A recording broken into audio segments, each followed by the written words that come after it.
environmental engineering program. It's really, environmental engineering really for the whole record when it comes to places for those kids. You know, when the Love Canal in New Jersey happened. So, boy, we don't know. That's what I decided I wanted to do. That's what I decided I wanted to go for. So, I said bye-bye to my parents who couldn't afford it. It was very hard. You were brave. T-Town in 87, 88, when I was down there, it's not like it is nowadays. University of Alabama wasn't like it is nowadays. That's much smaller, right? Much smaller. Hardly heard of. Well, hello, girls. Have a seat. Find a chair. We had about 1 minute. We can't start the meeting before the designated time. Mr. Stan, I have my hat.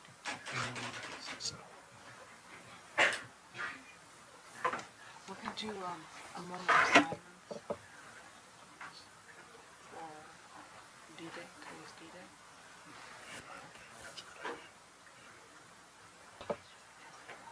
So after the pledge, we'll do a moment of silence. We're going to start the meeting soon, but we're going to start off with the Pledge of Allegiance. And I would like our young adults in the audience to start us off with that, if you don't mind. And after that, we're going to go into a moment of silence, as today is the 79th anniversary for Normandy. You ready? Call the meeting to order at 7 o'clock. Everybody please stand for the pledge. Go ahead. Okay. Yeah, Sure. go ahead. Oh, I pledge allegiance to the flag of the United States of America and to the republic for which it stands, one nation, under God, indivisible, with liberty and justice for all. That was a good round of enthusiasm for our country. For the Normandy, the main stand. Did you want to stand for The the main stand? Yeah.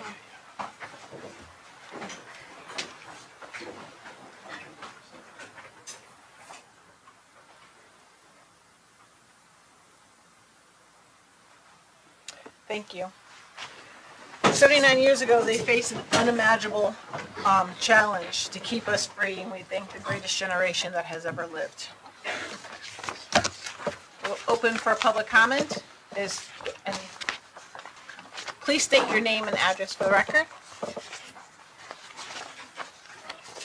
Mary Ann Robinson, 29 Canfield Road. I'm here today representing Wallingford for Seymour. Along with the team, we're sponsoring a community dinner tomorrow. It's at Emmanuel Lutheran Church in their church hall at 5:30, and everybody is invited. Over 20 nonprofits are going to be there to explain what they do for our community and to let us know about volunteer opportunities. So I hope you could join us. Thank you. 5:30. 5:30. Thank you. Is there any other public comment?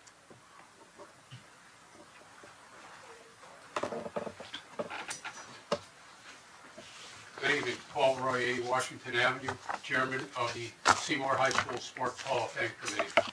I'm here tonight to give you the names of the people that will be inducted into Seymour High School Sports Hall of Fame. The induction ceremony will be October 28th at Birchwoods at Oak Lane Country Club.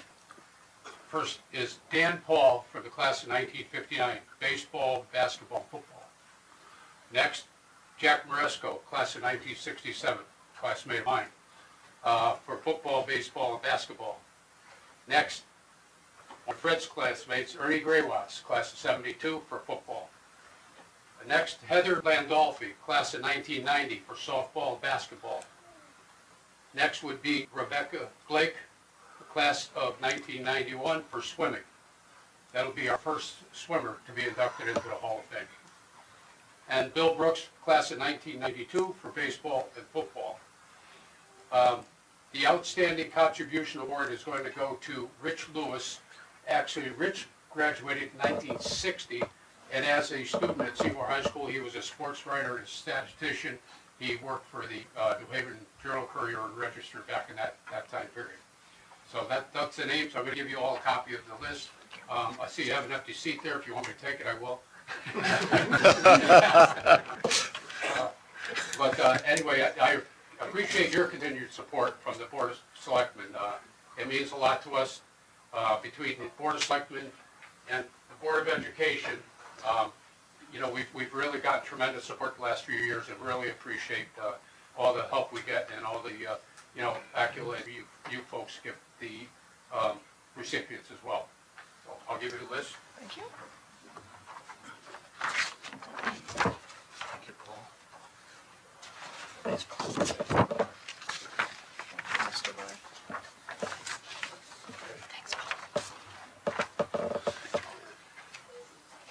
Thank you, sir. Want to get one half too? I could. Thank you. Yep. Can you give the recording secretary one? Hey, Paul. Good to see you. Thank you. Okay. Everybody else need a copy? No, I'll give Stephen my copy. Steve, you want a copy?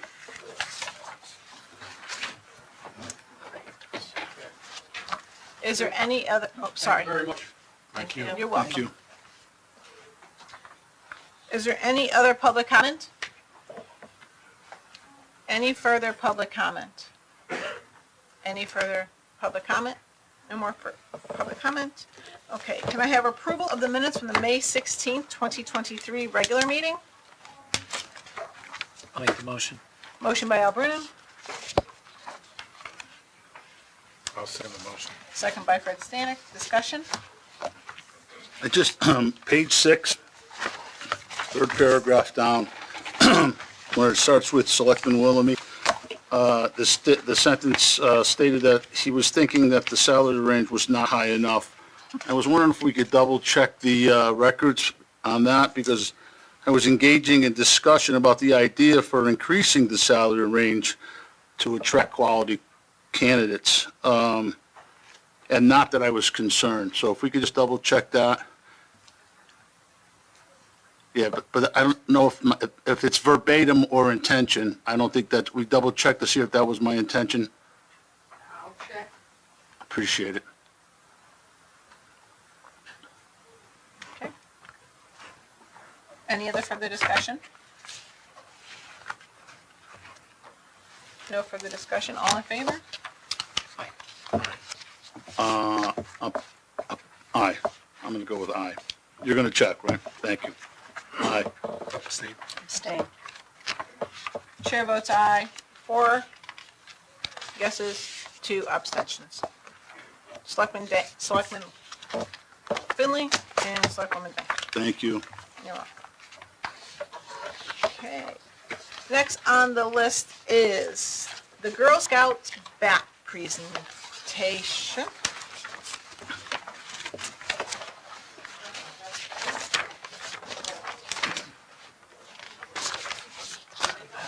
That's all right, that house was fun.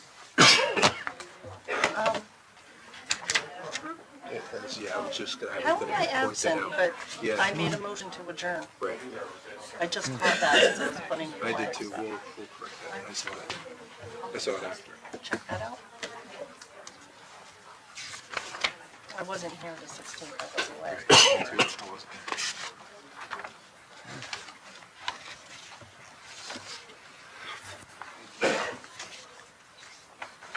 Girl, come on up this way, just make a nice little Yeah. move here. You go right in front of the tables. There you go, right in front of you. Go in front of the tables. Yep, just state your name and what troop you're from. How's that? My name is Sarah, and I'm Hold on a minute. Alex, can you move the microphone down for them, please?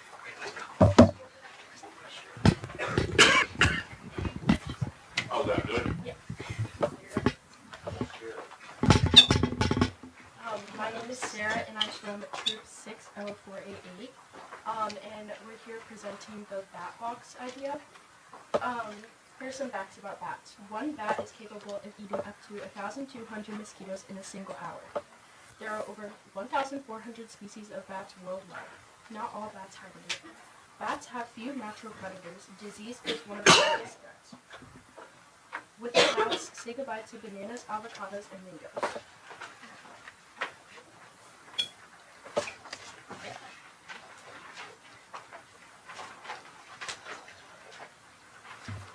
to the microphone so the people at home can hear you, girls.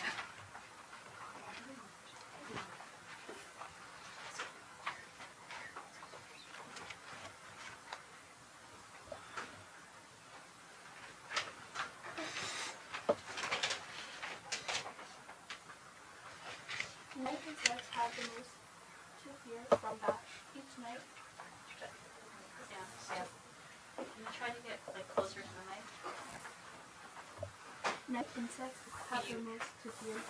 Speak up a little louder. Night insects have the most to fear from bats. Bats are the only fly near them. Bats may be small, but they're fast little creatures. Conservation efforts are helping the bats species recover. The longest living bat is 41 years old. Like cats, bats clean themselves.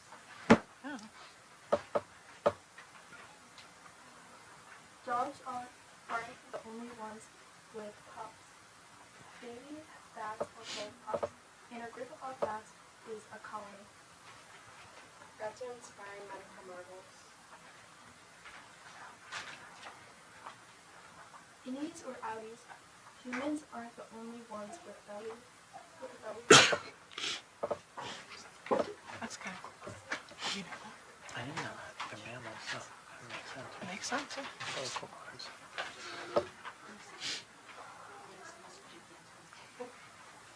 Oh, cool. Where did white nose syndrome come from? And how deadly is the white nose syndrome for bats?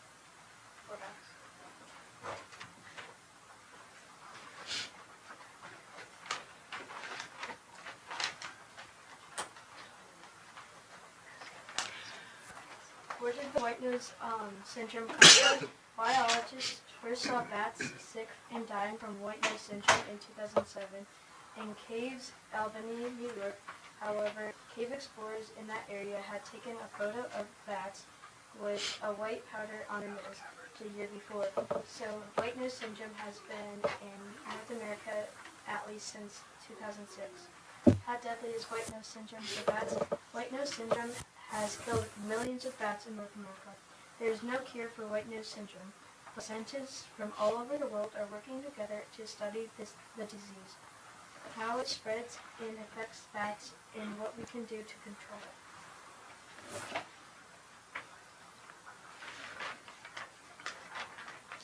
Okay, Kels, will you tell them how you constructed? Yes.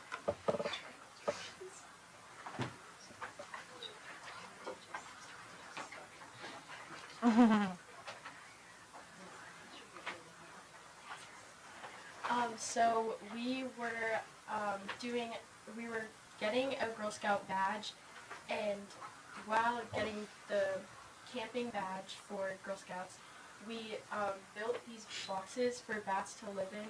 There actually can be 9 bats living in this, because they're kind of small, and we handmade these.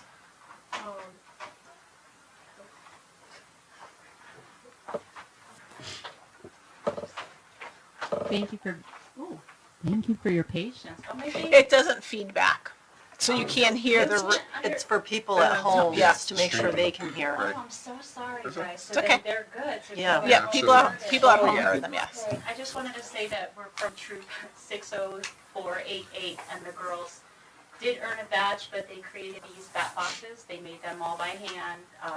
They had to measure, cut, saw, and all that stuff, and it's to be donated to the dog park that's being built or recently built.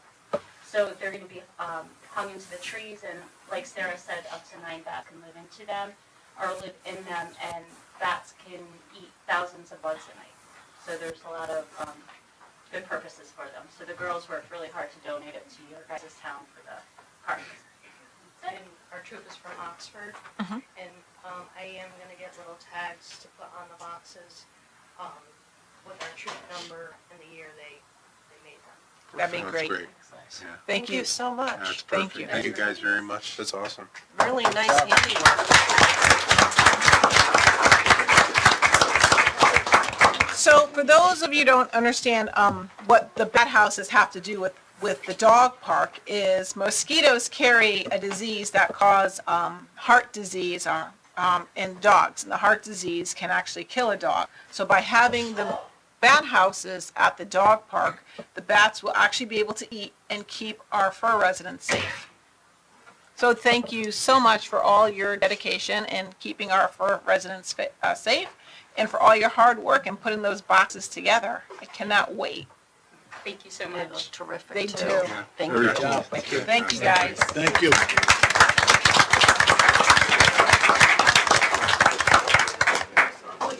Would you like us to just leave them on the back table? Sure, are you gonna put the cards on them, and I can put the cards on them and bring them back to you. that'd be fine. Okay, great.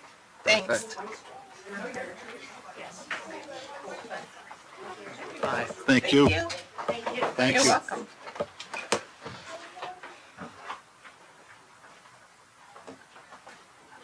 Up next is the plaques for the Memorial Day Parade essay winners.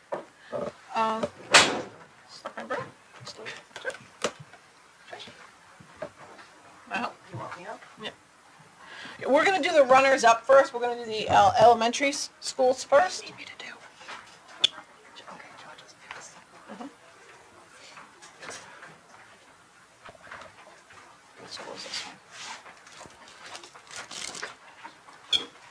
Now, if I mispronounce your name, just correct me. I'm okay. Carolyn Horowitz. Carolyn, thank you. Come up, Carolyn.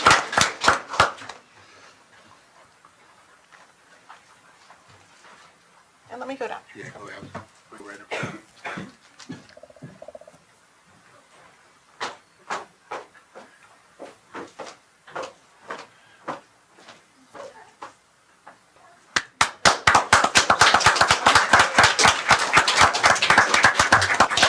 If you want to stand right over there, we'll get a picture right after. Right over there next to you.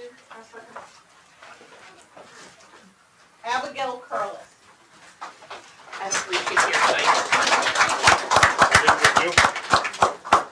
Someone want to take it? I can take back to school for her. Thank you.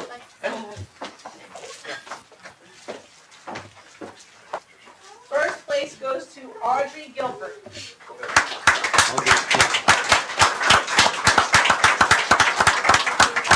Congratulations.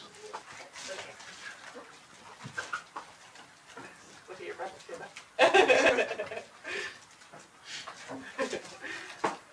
Right over here. The Presty School, Ally Lovasola.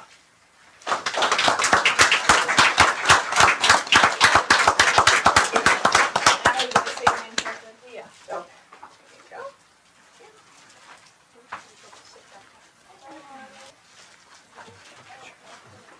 Reginald Williams.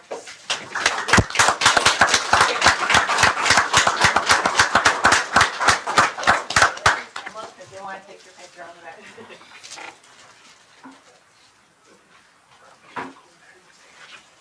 See the Syracuse Stand house? right over here, Vanessa, and then take a big group picture. First place, Enzo Altamari.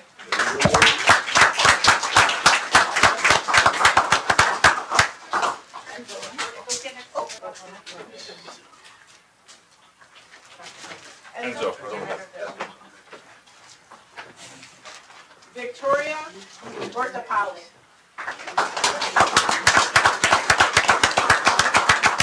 Victoria had dress rehearsal for her dance recital. That is important. Should somebody be able to give this to her? Yes. Lily Jones.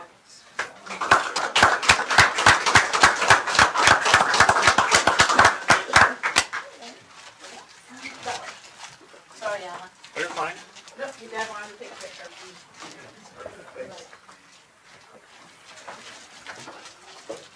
And first place, Daphne Shea.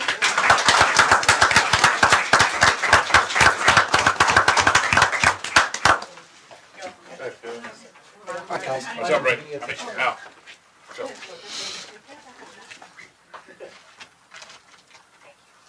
Okay, everybody over here, we'll take a picture real quick.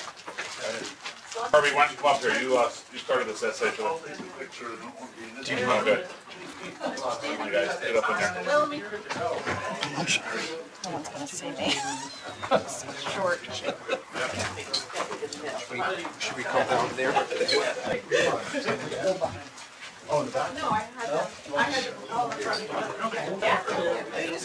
Together, that's all. Squeeze in, guys. Squeeze in. Wait, where are we looking first? Let's look left and then we'll go right.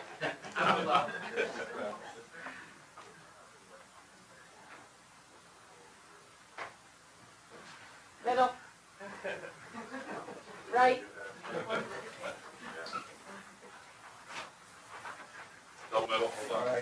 Double middle, hold on. Double middle. I got Steve, you know. I don't have the wire, Steve. Oh, I got that.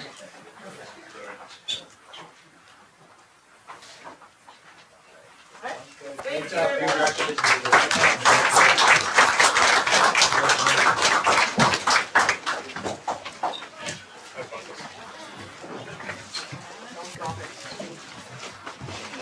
We'll take a minute for everybody to clear out.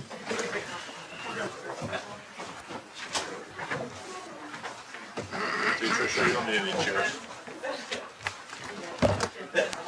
We did for a while. Listen, Mr. Michael Myers. Weird story. Oh, this is great. He's proud. Another room. I wouldn't have spoken to you for a very long Did time. you really? Must be fun living with you. Through the window.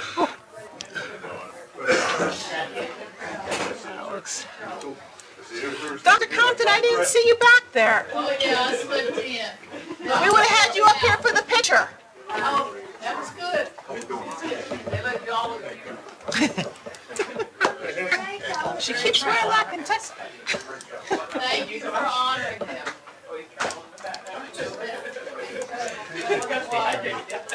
I have my hood all ready, Dr. Yeah, Compton. thanks for attending last night. You're welcome. My hood's already pressed, all ready to go. All right. She wants me to wear a blue one. Okay, ready? Number 7. Discussion and take possible action in lieu of, it has to be open, it's a public meeting. Do they leave? Yeah, you're right. How old He's is right. after they leave? I had no respect. I tell you. Trish, don't fight with Michael Myers. Discussion and take possible action in lieu of special town meeting regarding the Seymour Fire Department new ladder truck bid waiver purchase and authorization. We have Chief Edwards and Assistant Chief Oskowski here to discuss said truck.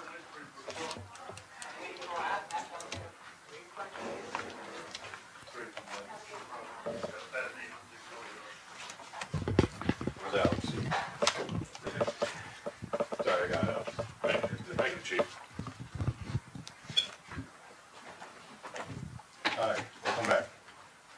So I'm here tonight to ask for a bid waiver and permission to move ahead with the new ladder truck for the Seymour Fire Department. The price came in at 1.8. The truck is currently 900 days out. Payment is due at the delivery, no down payment. We had met with the chairman of the finance board. He's given us our blessing, so we are here for the next step on your board. This will be replacing a older rescue up on the hill, Great Hill.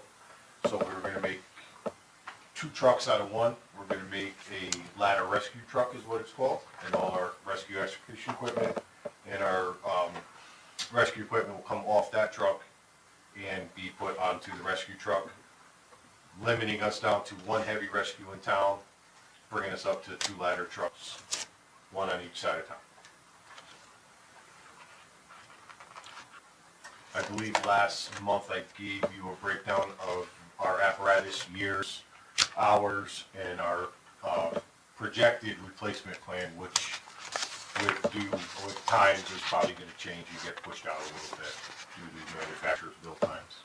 Can you just talk a little bit about the reason for the waiving the bid process? Yeah. Yeah, so, last time we waived the bid, we found a vendor that we like. We went with Seagrave, which is, one of 3 vendors we looked at. The reason we went with them is they have an all stainless steel cab. They have a 15-year body warranty.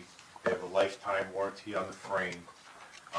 With their mechanicals and their electric software, all their software updates come with the truck, so we'll be able to give that to our mechanical vendors. So that will limit us bringing the truck back to the dealer to do miscellaneous updates that come out during the year as far as engine upgrades or electrical upgrades to the computer system. And the lifetime, did I miss anything on the warranty, sir? 15-year on the body, a stainless steel cab. The cab, there's a different crash protection in the cab, so God forbid it was an accident. It comes with a different safety feature than the other vendors we looked at. The prices were all right about the same, the lead times were the same, so we opted to go with them for the safety aspects and the warranties on it.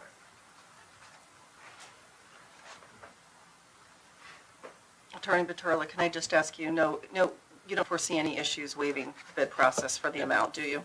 No, and in fact, 2-268, so we're going to, of the Seymour Town Code, authorizes any purchase or contract for purchasing which is authorized by town meeting action, which is what you're doing in lieu of the town meeting, may be exempted from the provisions of 2-268 by the action of the town meeting authorizing the purchase. So I would think it would be in order, if this body so chooses, to make a motion to authorize the purchase of the Seagrave rescue pumper. Is it a rescue pumper? No, it's a ladder Oh, truck. the ladder truck, the Seagrave ladder truck, I'll take as a rescue pumper. as specified by Chief Edwards, and to exempt that purchase from 2-268 of the Seymour Town Code.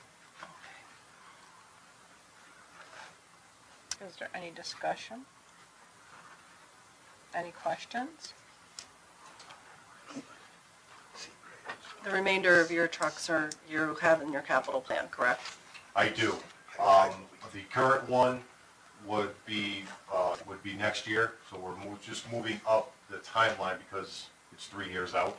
So we moved it up to do it now, so we're gonna go back after this, so we know we have this, and we're gonna have to redo it because of lead times on build times. Okay. So I had a 5 and a 10-year plan, so we're gonna have to adjust that until they figure out their lead times.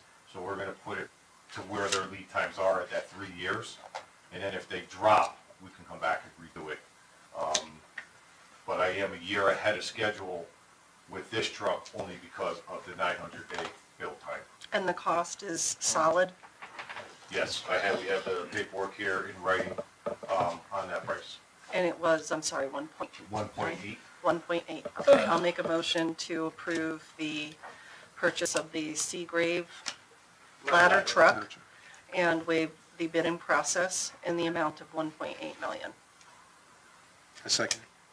Motion by Trish, second by Bob. Discussion, any more discussion? No?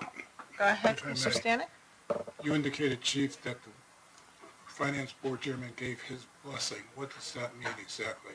And do we need any approval process to go through with the Board of Finance? So what it is, we sat down with the chairman, because of the way the financing is. Can you explain the financing and what's going on with that one? Sorry, Yes, I'll guys. actually let John speak on that. He's been dealing with the financial part, so I don't want him to speak on that to give you a false, but he has all the information on his packet. All right, so the financial side of it, they gave us 4 different options. So the price is 1.871. So what they do is the leasing, they put, we had already signed, they put that money aside in the leasing program. With that money being set aside, they give us money back interest-wise.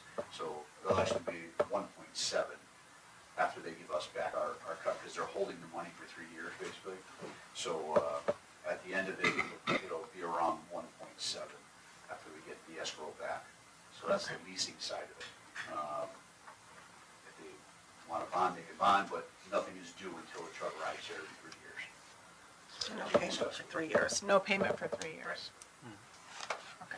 So that's when he says, that's when they said that the, Board of Finances, because he spoke to Bill Sawicki about it and how they're going to finance it and how they would do it. Okay.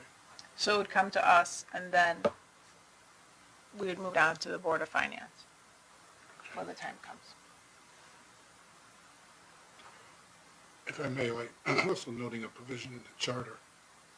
Prior to transacting the business of any special town meeting pursuant to the provisions of this section, the Board of Selectmen, that's us, of course, shall determine by resolution that the failure of the special town meeting to obtain a quorum was not due to inclement weather.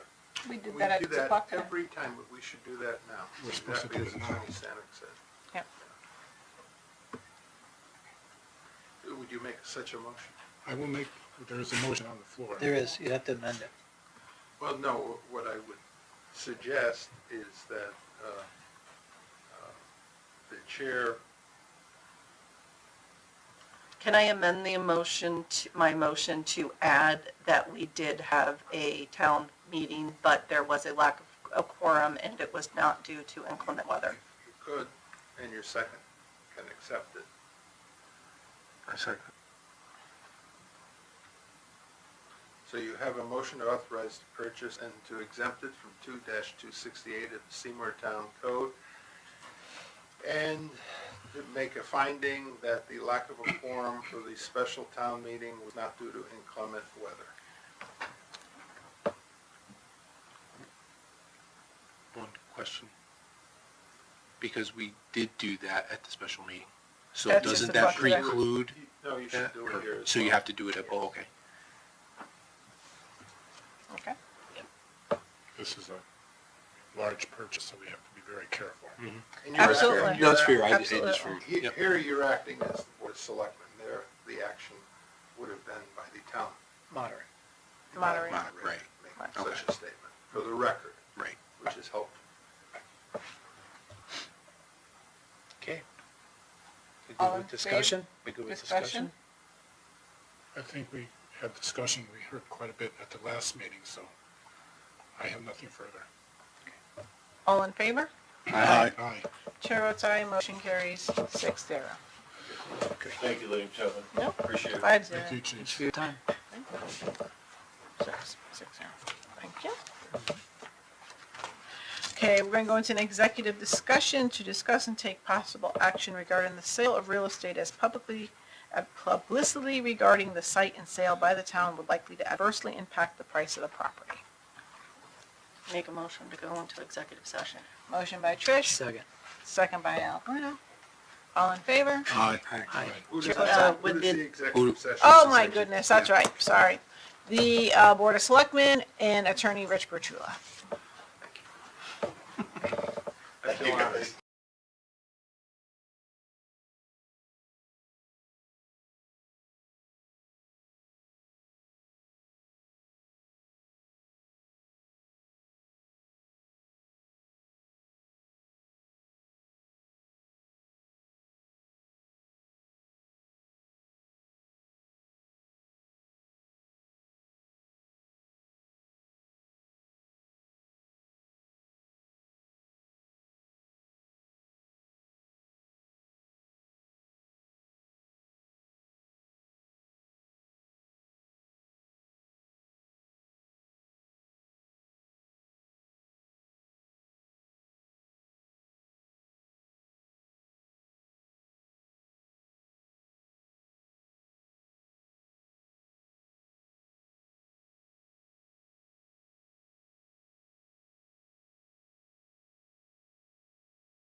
we go into?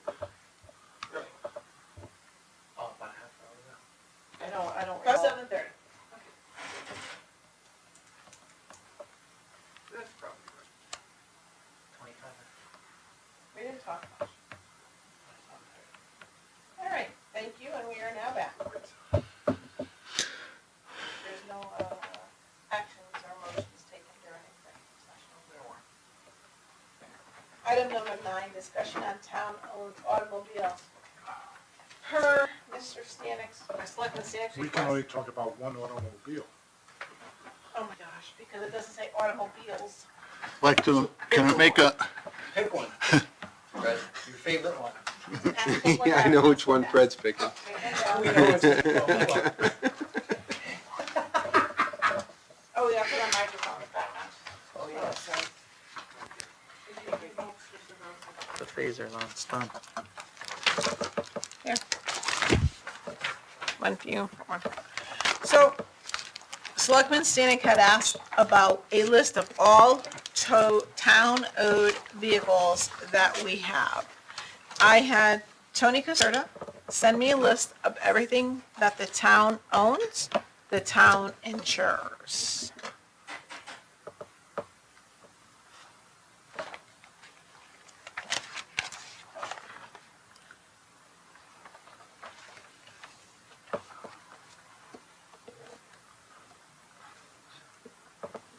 Everything from what is at the police department to what is at Public Works to anything our responders drive, and that's our chiefs, as well as their fire trucks, any trailers that we have. are these broken down by department with the space? Yes, that's how Tony had it, so yes. So is the first block, Don't ask me Police? which exactly the blocks are who they belong to. what do we have a motorcycle for? It's really, For rescue? it's not a motorcycle, it's a quad. Oh, that's right, oh, yeah.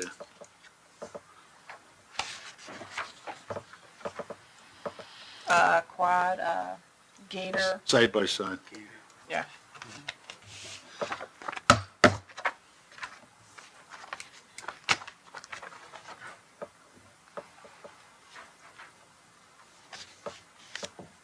You know, the trailers, we use those to move equipment around. I think everything is pretty much the smart radar trailer.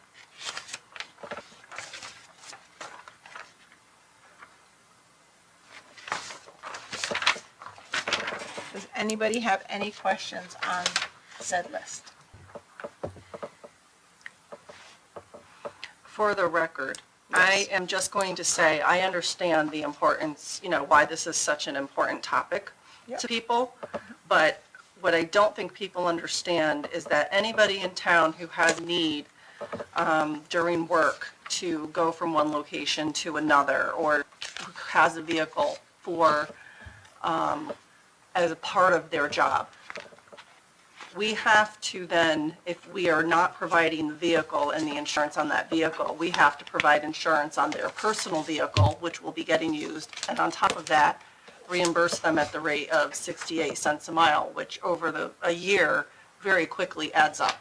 So it's one of the reasons I don't really take issue with the vehicles that are being used, because just the mileage reimbursement alone, if you're looking at someone maybe who's not a police officer and in the car all day, but still having to go from one site to another, or to a school, or to various buildings, or to grab supplies from a building, that 68 cents over the course of a year, again, adds up very, very quickly. And on top of that, since they're using their personal vehicle, we have to insure that vehicle. But I don't think that's the discussion. I don't think the discussion was about, It wasn't, I'm just saying Using for the pers- record, because this is public record. No, So I- people who are gonna look at the list, like, I get why it's a hot topic, it looks like a lot of vehicles, but I'm explaining why I personally don't have an issue with it. So on the 20th, I just want to go, because it was a hot topic, especially during budget season time, and I think this is a great time, to address this. Anybody that has a vehicle that they use, that they take home, is on call 24 hours a day. So our fire chiefs, we have 4 fire chiefs. And the reason why they take home their vehicles is because, if you remember, there was a huge fire on South Main Street, and all our fire chiefs were out of town, either at events with their families, at work, what have you, and their vehicles stayed. They were not allowed to take their vehicles anywhere they went. They were at their house. They were to take them from their house to the firehouse, their house to a scene. And what happened was, Fire Chief 1 was out. It was actually Chris Lombardi was coming in from a birthday party with his family, and the fire had gotten under control. There was no chiefs at the scene because they had to go from where they were to go back to their house to get their fire trucks to get to the scene. And even though we have line officers, and our fire department is very competent, and our line officers are very competent, you still have to have a chief on the scene. So that is when former First Selectman Kurt Miller stated all our fire chiefs are to take their vehicles wherever they go so that they can come home, they can get to the scene immediately. Okay? So that's our fire chiefs. Yes? So, I went through this similarly on where I worked, and it was a big situation. The first responders, I don't even, let's take that off the table. I agree. That the first responders, there's two types of employees of the town that we should say who takes a car home, right, and comes back. Or the other type is a regular employee, drives from his home to his place of work, then takes his work car and does his work. All right, so that's the 2 types of employees you have. Mm-hmm. Thirdly, our responsibility is the misuse of vehicles that get taken home. This is what I went through on my work, okay? Mm-hmm. Misuse of vehicles when they take home. Because if you take a vehicle home and then you say, I'm going to the store, I'm going to take the company car to the store, and you have a problem, I'm pretty sure the insurance isn't going to say, or there's a stipulation, the vehicle is to be used for work, and you went to Stop and Shop and got into an accident. I don't know, we better double check if our insurance is going to cover us. The thing that we're looking at here is saving money and responsibility. So then the company put GPS in every vehicle, and the astronomical amount of money that was saved was astounding. I'm not saying that all of our vehicles have GPS. Our public works vehicle have GPS. Our police department vehicles have GPS, and the fire department has GPS. And the fire department has Okay, GPS. so we take that off the table. I'm not talking about, I'm talking about how we structured with the misuse on where I worked and how they used vehicles. I was a 24-hour first responder, so I had to take home vehicle, but I was still unable to use the vehicle for personal use. Other people had the use of vehicles, but they came to a location, and they drove their car to the location, parked like any other employee, and then used the company car, the company vehicle, or what.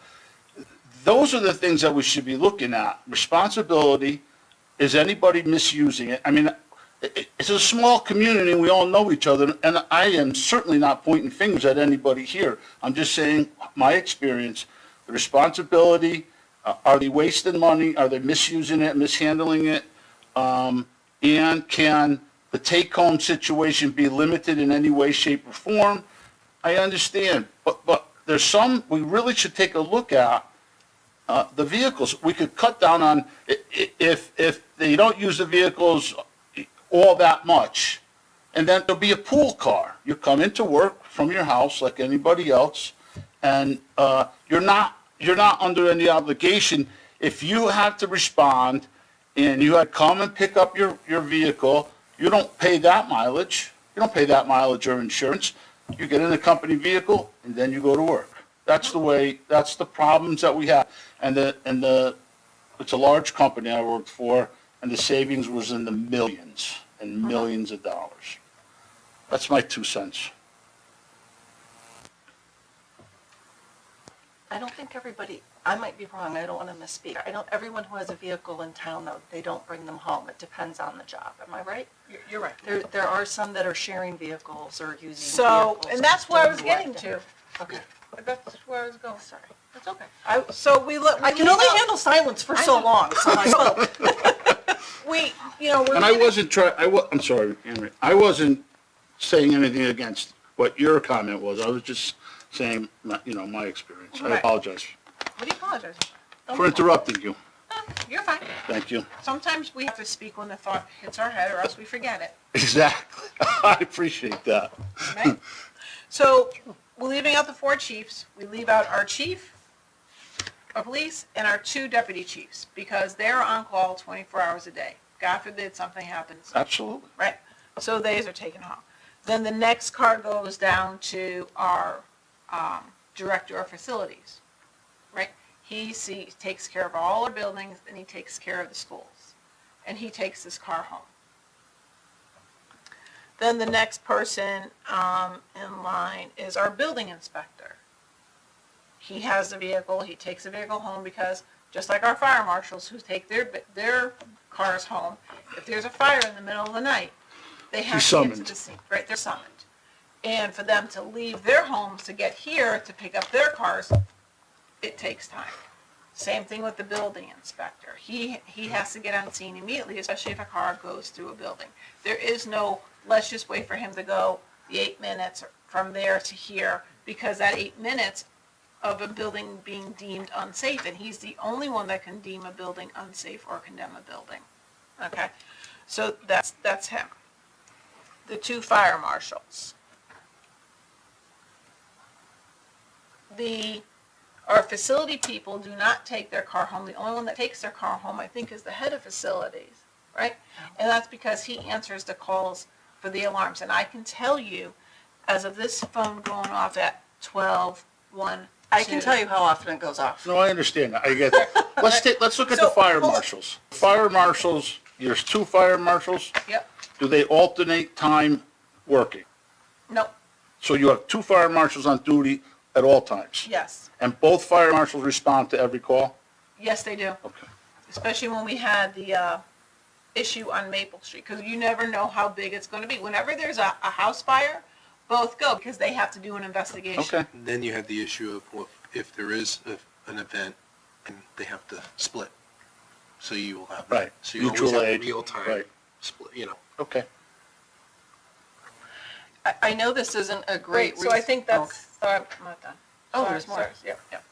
So our IT director had a take-home car. His car is sitting in the parking lot. We now pay him mileage.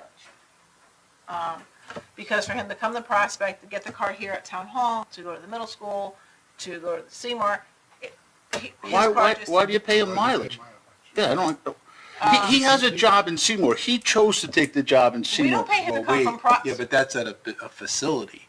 If If he's he has to going- move around the town, that's not fair to him. No. If he has to move around town, he comes and picks up his company car and goes around town. He has a job. He chose this job, and he took the job in Seymour. But if we took, but to argument's sake, Yeah. right, for argument's sake, that car comes off, it's not registered, it's off the insurance. We just saved money on gas and insurance. Are you gonna take it off the roll altogether? Yeah, take it off the roll.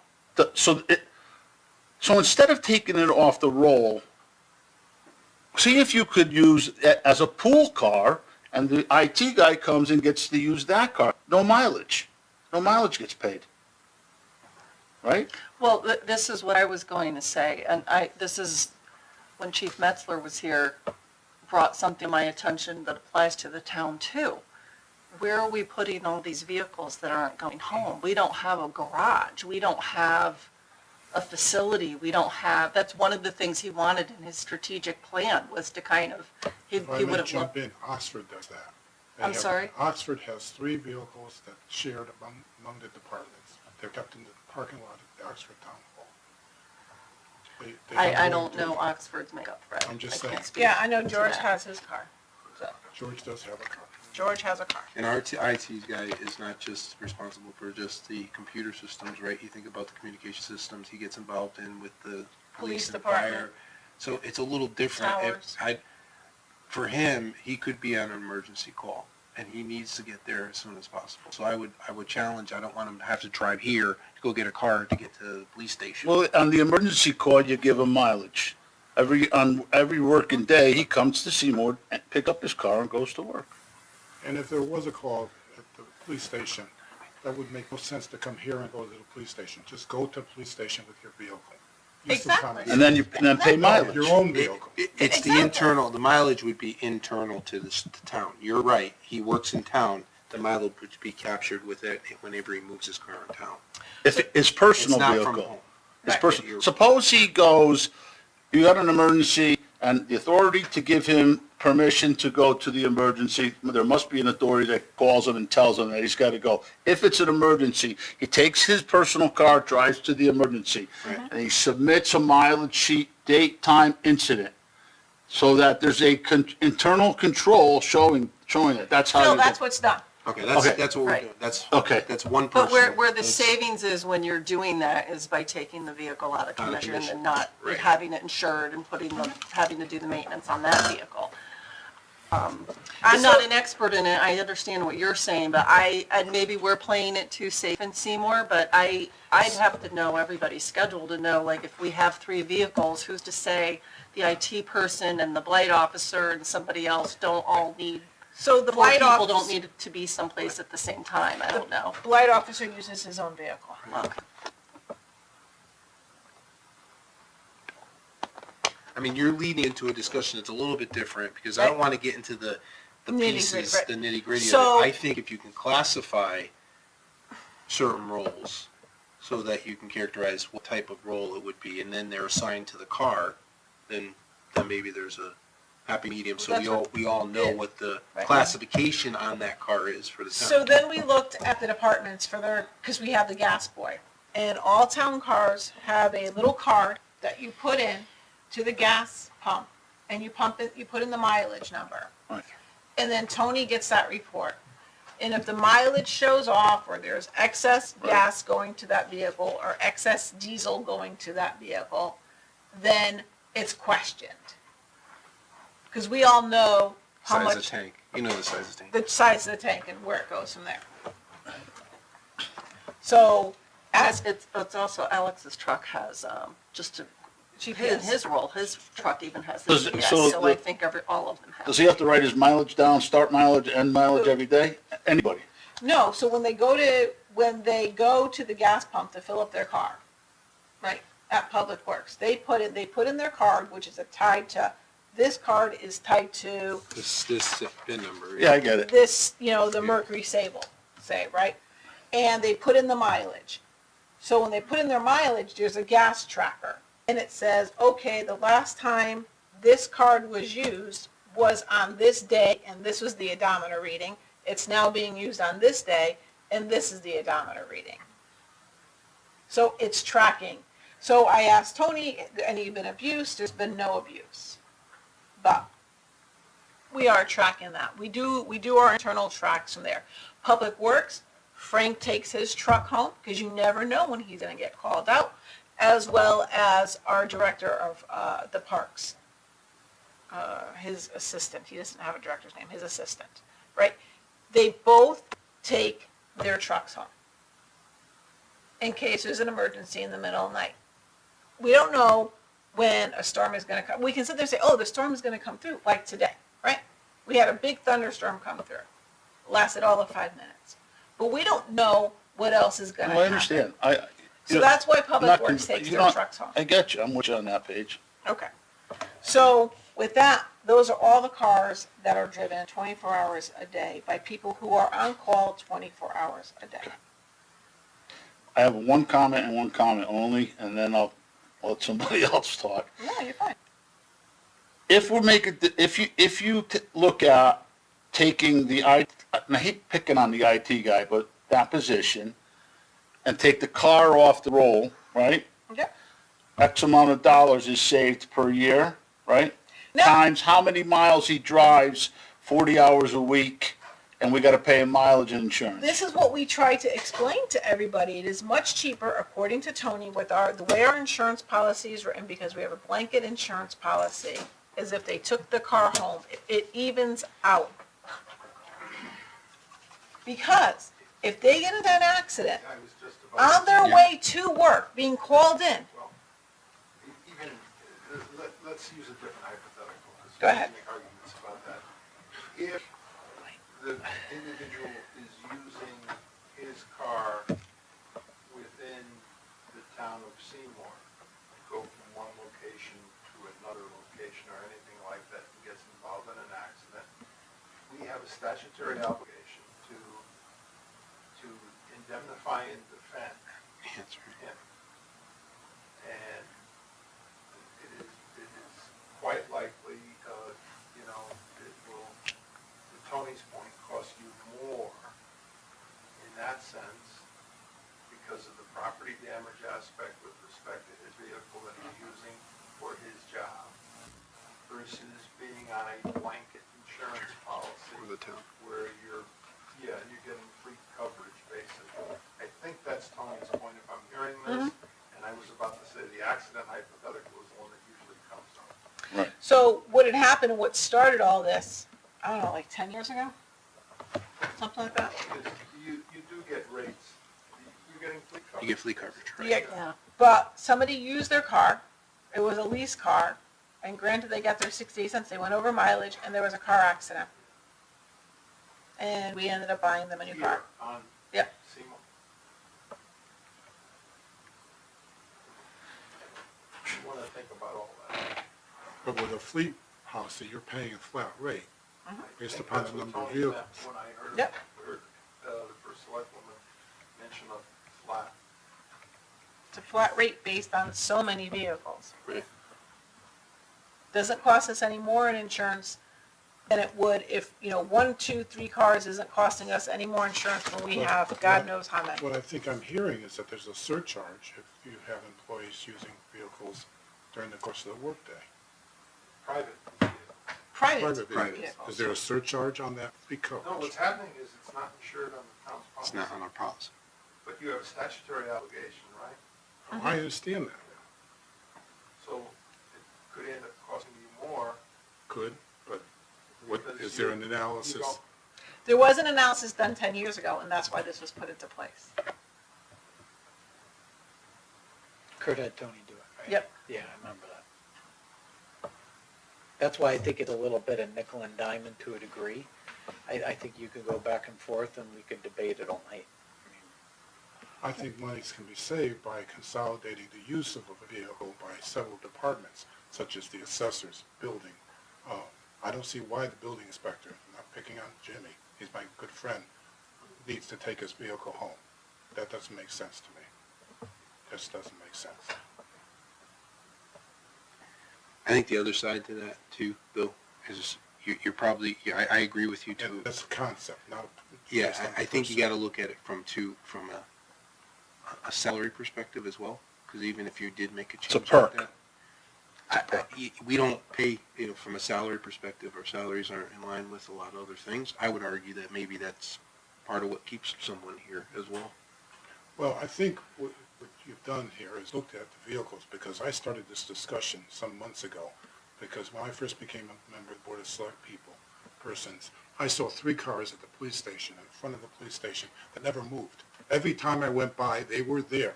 They were there. And I started asking questions. Why are we paying for these 3 cars? And then maybe that's minuscule and de minimis, but then Anne Marie took some action with the chief, and they moved. And I think they went to the Public Works Department. We got rid of them. They weren't used. I'll tell you, when I started, my big beef was, we didn't have, which I'm very happy at, we didn't have all the serial numbers of all our assets. You have a list. We didn't have the Yeah. list. Right. I couldn't tell you what serial numbers or assets we had, so I was livid This about wasn't the that. only one too, it was all, we were talking about other assets and lists in Sure. town Yeah. that we needed, so Yeah. you brought it up, but it has been brought up over the years and Yep. looked at, it's not a new I'm glad not to a be new here. conversation.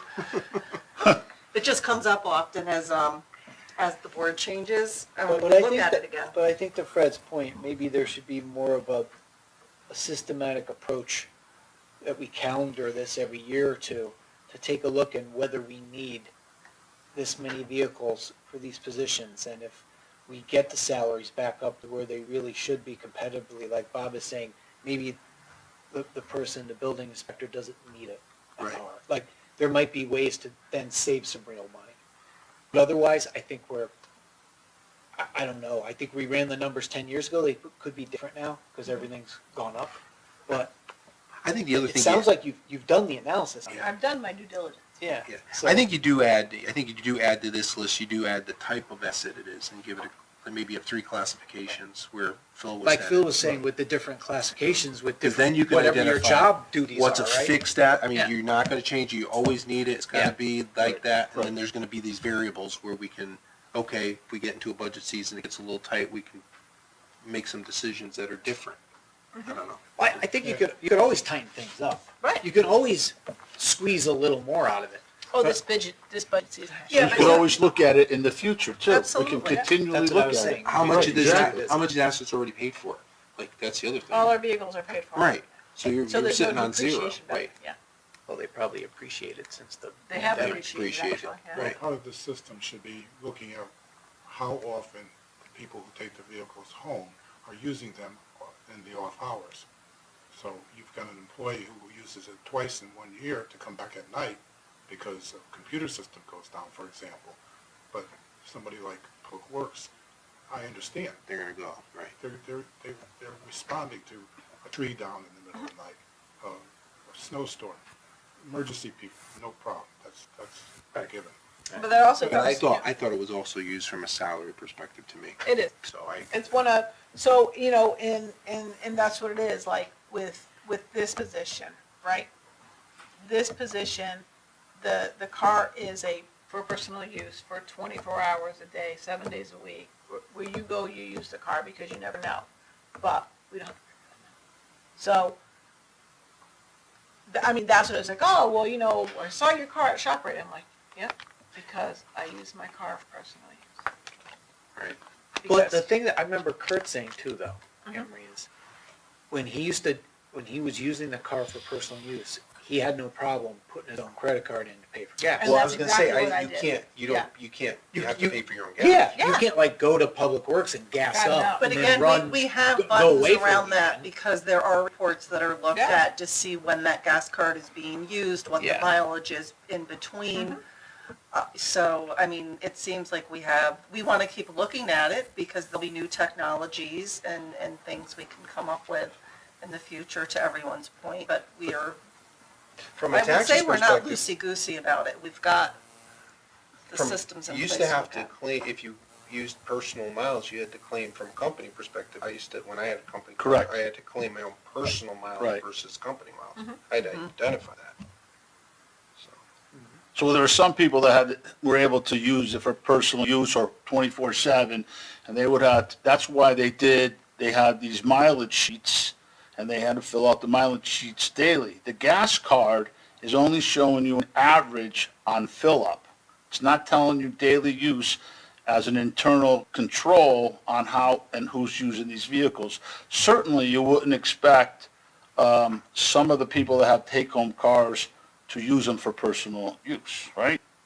And I'm not picking on anybody, I'm just saying, we would just be, you know, you could go, take the car home, but it's only for coming to work, it's not for personal use. So the daily mileage sheets would show what you're doing, drove from the house to work, and then, and the end day mileage. The gas card, is showing you mileage from last fill up. So basically, all you're getting on that gas card reading generally is how many miles per gallon Right, you're but getting. don't forget about the GPS units, because they can see The where GPS that units are car- a separate that vehicle situation. has been. That's a separate Yeah. situation.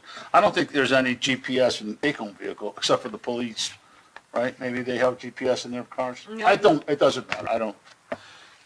I'm not trying to be argumentative or beat a dead No, horse. this is a discussion Right. we're having, because, you know, during the budget season, this was brought up. Yeah, This was brought up, and, you know, I know our meetings are watched on YouTube, so it's it's answering questions that have been asked on Facebook. Okay, here's what I feel right now. So if we look at this from all the discussions we had, the only poor person that we say, hey, you shouldn't have a take-home car is the IT guy. And he doesn't. Okay, so in lieu of that, right, because we really looked and we're in agreement with 99% of what we're talking about today.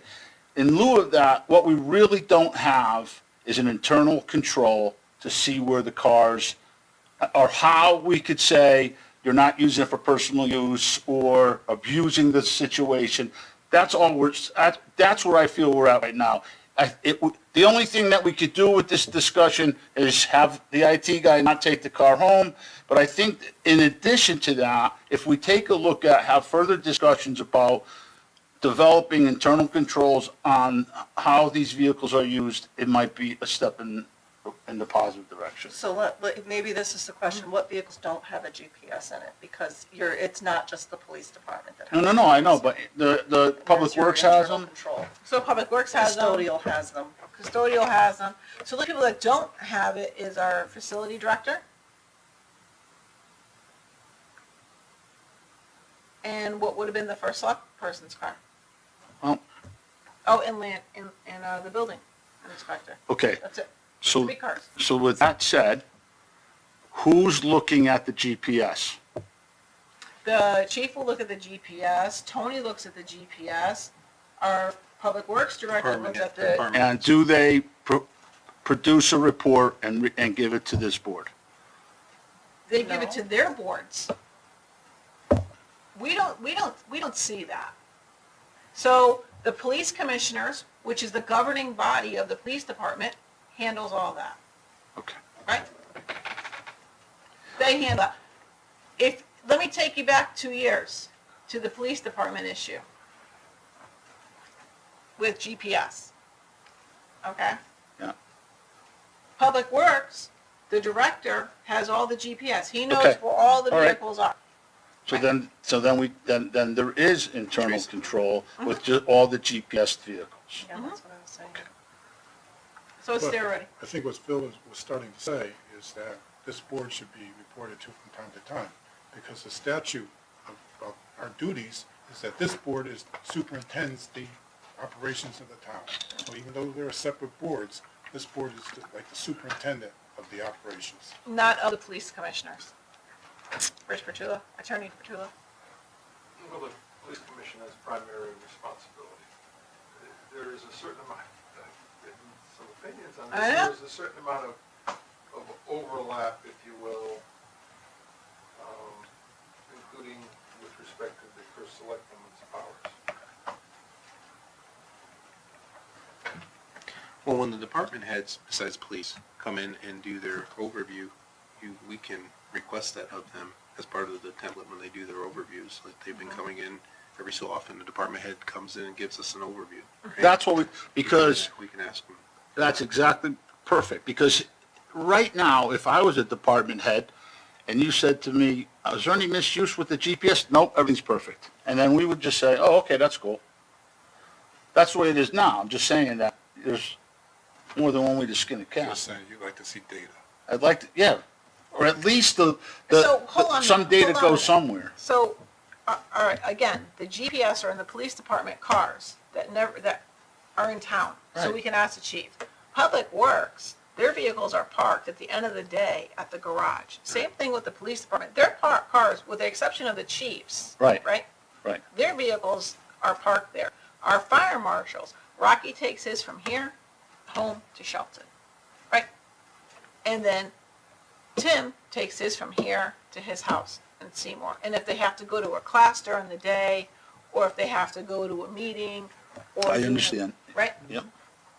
So, and our facilities director for the schools and the building, he's all only in the town. Okay.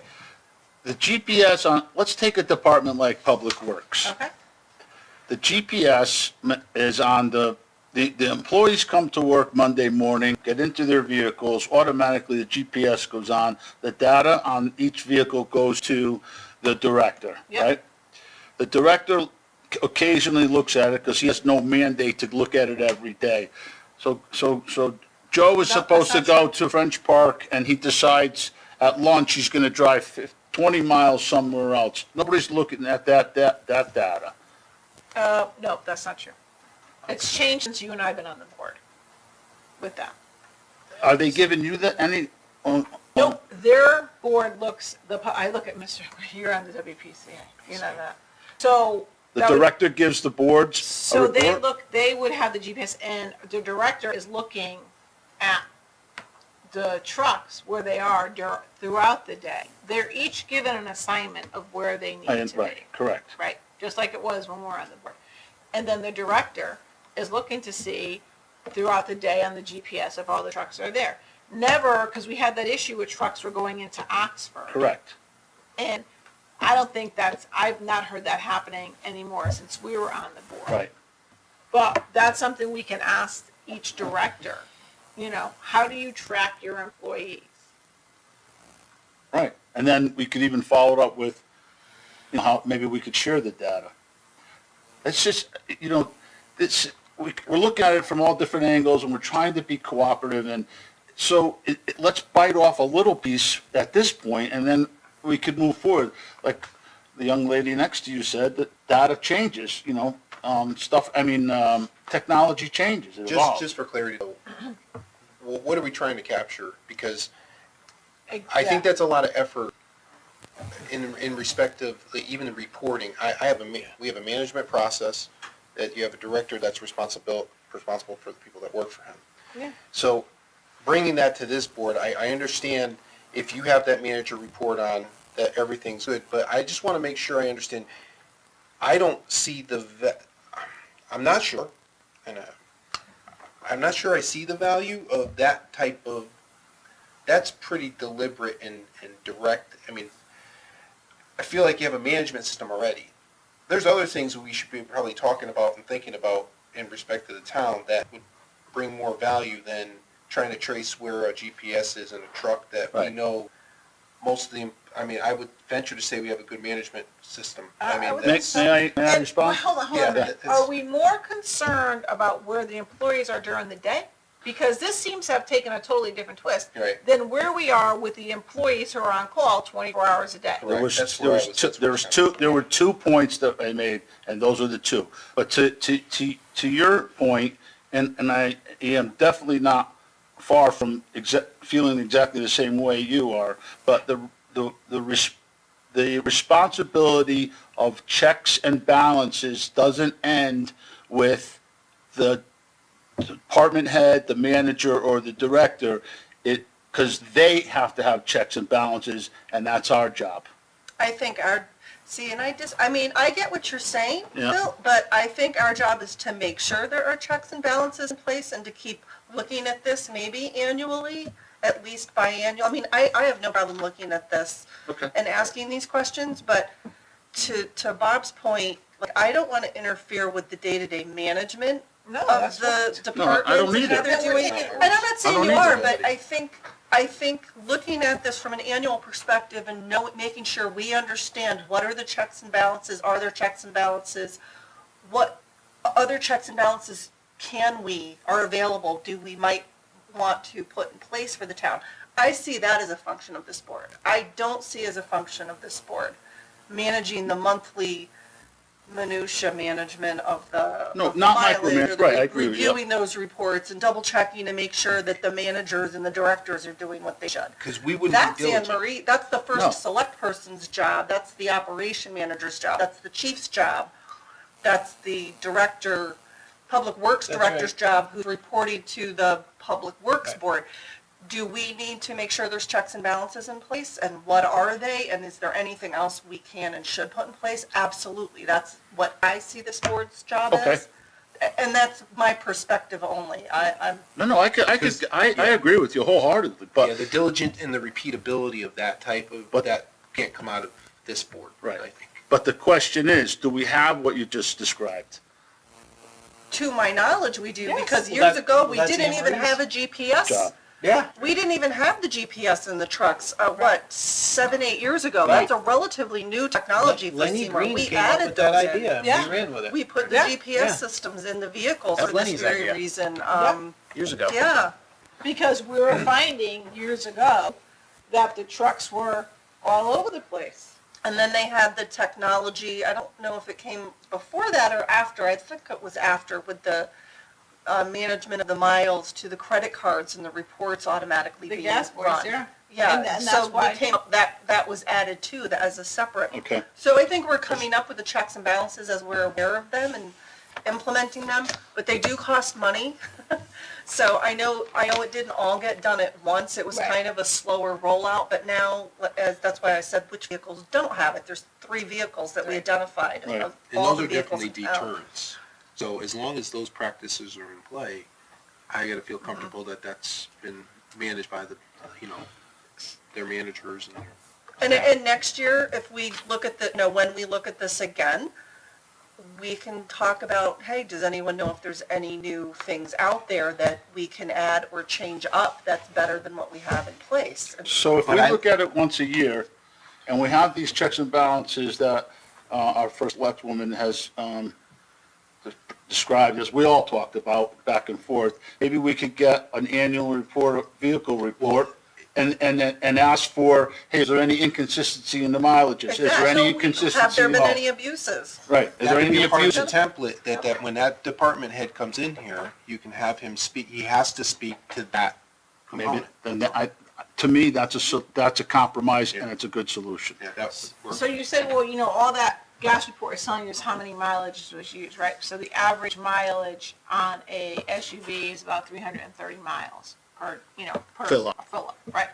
So if that odometer reading is 455 difference from the last time, then you know that they used that vehicle on their own. No, you only know that they added more gas on their own and went someplace else. But that, Right. oh, right. That's but all we That's know. exactly what, yeah, right. That's all we exactly do what is I'm know. saying. Saying, but that's the So personal they've- miles piece. They've used that vehicle for personal use, Right, and they put fuel in the car. right, no, I understand. On average, you're filling up every four days or every week or whatever. If that frequency goes up, then a red flag should go up. But technically, that is only, like, if I'm gonna misuse the car and I have that average, then I'm gonna put in, $50 of my own gas and do what I gotta do, but. I'm kind of confused at this point, because I think Fred was talking about how we want to look at the vehicles and see whether we needed vehicles, and somehow this got into a mileage and No. personal use conversation. I did It's take a turned. break and went to the bathroom, Yeah. but I just wanted to It's make sure turned. we were addressing what the concerns Fred put forward, because he did get 3 cars removed from the front of the police department that weren't being used, and Right. we sold them. So, to that point, that's good. We saved the town some money, they just weren't sitting there anymore, maybe thinking they were gonna use them in the future. Well, the future came and nothing happened, so we got rid of them, or whatever the story was. Correct. So I'd like to, if we can go through this list, or Fred's probably gonna on his own time, but I think Fred needs to know what department these are, and it would be great to know, whose car is it? What type of asset is it for? Well, I'd like to know whose it is. So, Tony had it I would, all. like police, building So inspector. Tony had it all color coded, but when he printed it off, we printed it in black and white. Okay. So you Well, then- couldn't tell Okay. where it And was. maybe it probably That's why- needs to be that's why on I a suspected legal spaces, right? or an Excel. Oh, I see it goes on the back too. Yeah. So, you could pretty much look, that a flush truck is a Yeah, I think we need a better list. dump truck. Yeah. No, No? you guys got this list. But I don't know whose it But is. I'm not, so this is what you think. So Tony I don't even know whose spends- department it is. Really? I'm just curious. You want, Is everybody good in these departments that the wanted- vehicles are necessary and that Well, they're if all they were in play? color-coded original, can we get copies next Yeah. month, next week of the color-coded ones? And then that would take care of that.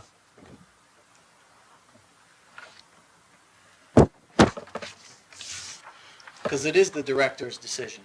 At the budget level, though, it is something that every year you could take this list Yeah. out now and understand what state you are in Right. with your fixed assets versus the ones that are variable, or whatever, how you want to term the criteria, so it'd be easier for us to see it. So just let you know, the Mercury Sable is that gold car that is right outside there. That's being sent to the junk pile. Where's that one? That first on the list. So this is the gonna change, 2002. so this list is gonna change within the next month, Nope, just that one just car. that one car. A 2002 Mercury Sable, that's gotta be a valuable asset. And the first pile is Public Works. Public Works, yeah.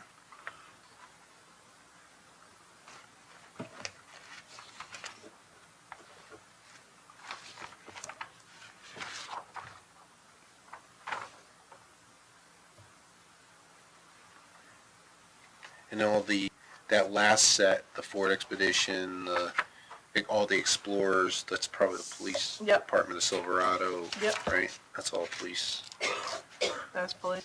yeah. That last set. Good. And Well, no. one last point that I was trying to make too, I don't understand why we all need, everybody needs an Expedition or an Explorer. So, on the Expeditions and the Explorers, they buy it off the state bid list. And these cars, they're SUVs, and they get passed down to pass down. So, if, the police department, they use their Expeditions or their Tahoes, those get passed down to the chiefs. Or the chiefs use those and they get passed down to Public Works. It's much cheaper on the state bid list. The same price they pay for a Ford Explorer on a state bid list is probably cheaper than buying a Ford Focus. Because they're buying them off the state bid list. And bulk. in Yeah, bulk. they're buying fleet. Can I see that sometime? The state bid list is public knowledge. Okay. Well, I haven't had reason to look at it. Yeah, What State- department handles that? Administrative Service, GAS? yeah. Department of Administrative Services? So that's all up on there. So you can go right to there I'm and gonna look see. at that. You're right. So the police get those kind of cars, and the fire department gets those kind of cars, because they need SUVs.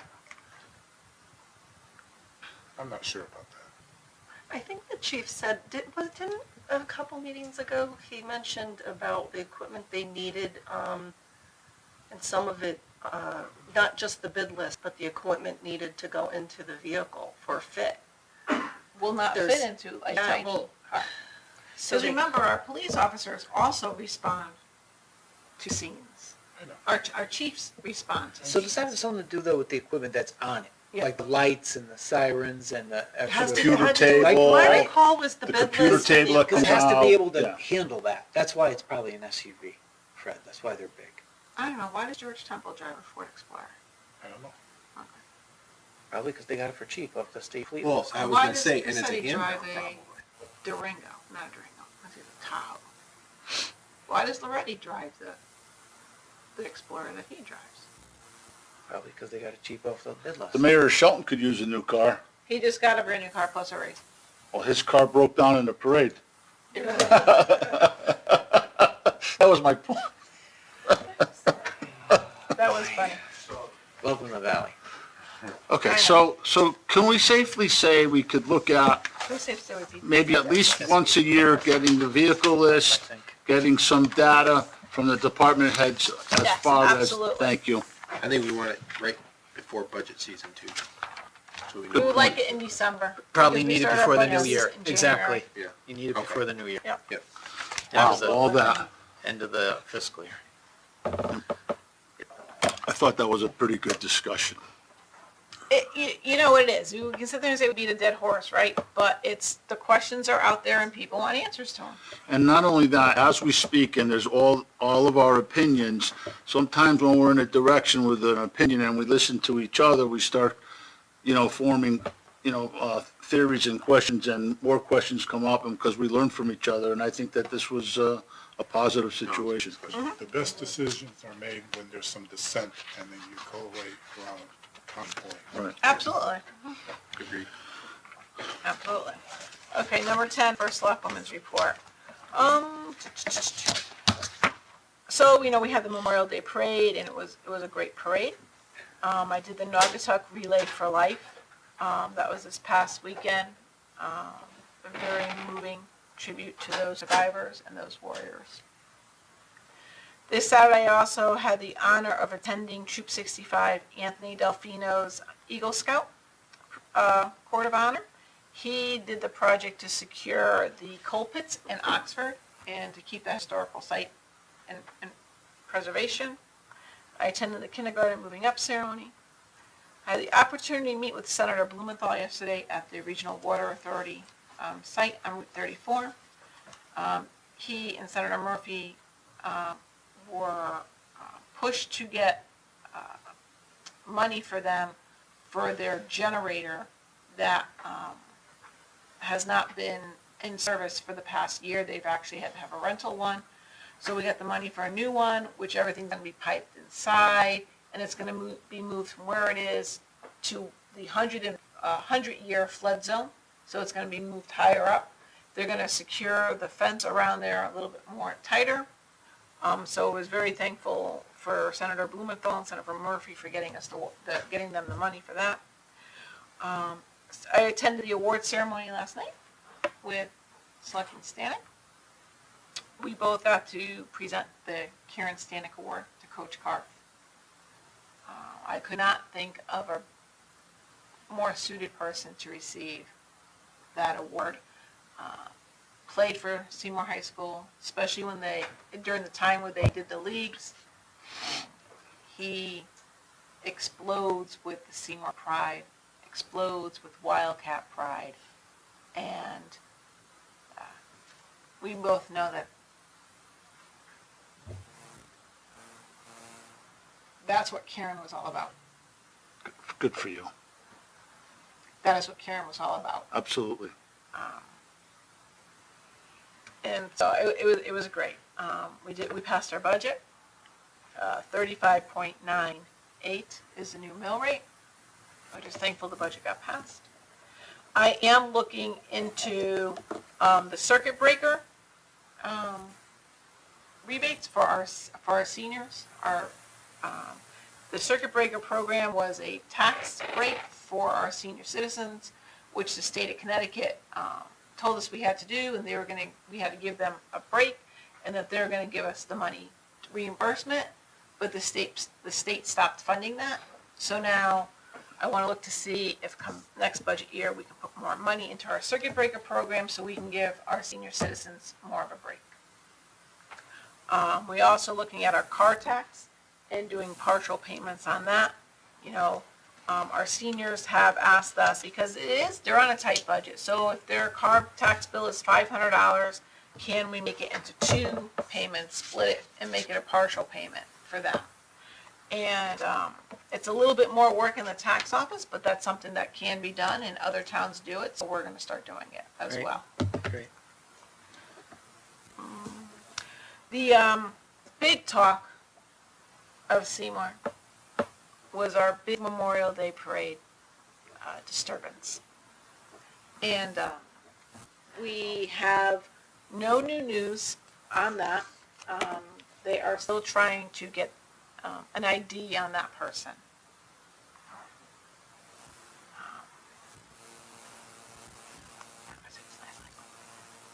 There was really nothing recognizable on him. Maybe his fingerprints. So they are running things through the CST system where they show the tattoos and see if any tattoo parlors or any correctional facilities have copies of that. Or they can link it to something. I did want to ask Rich a question.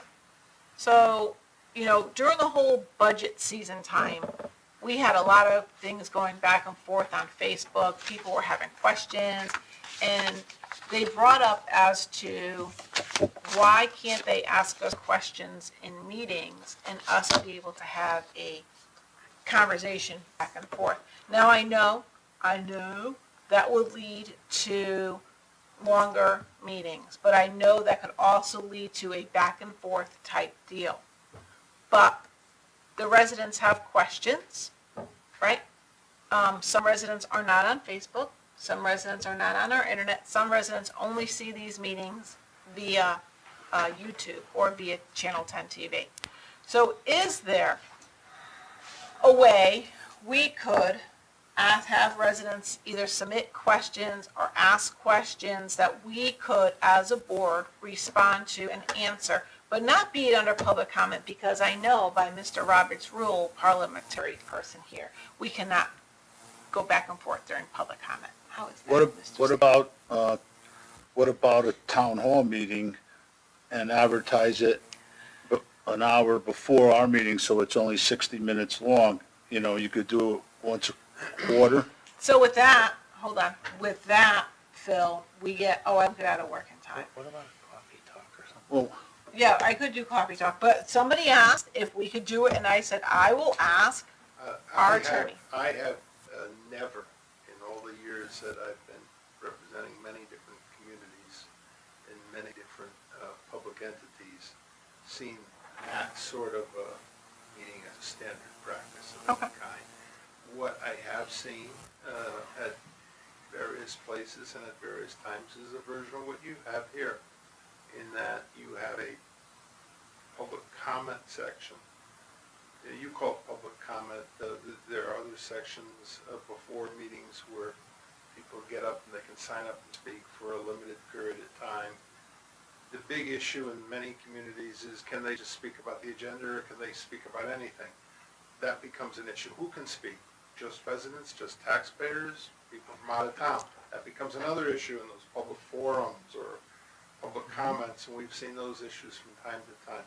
There is one community that for years had a public forum. Anybody could sign up, anybody could speak, although I think that community restricted it to residents and taxpayers. And then, along the way, that particular town council changed their rules of order to allow a response to public forum. So believe it or not, every single member of that town council would then would have the ability to respond to something said in the public forum. Couldn't debate it.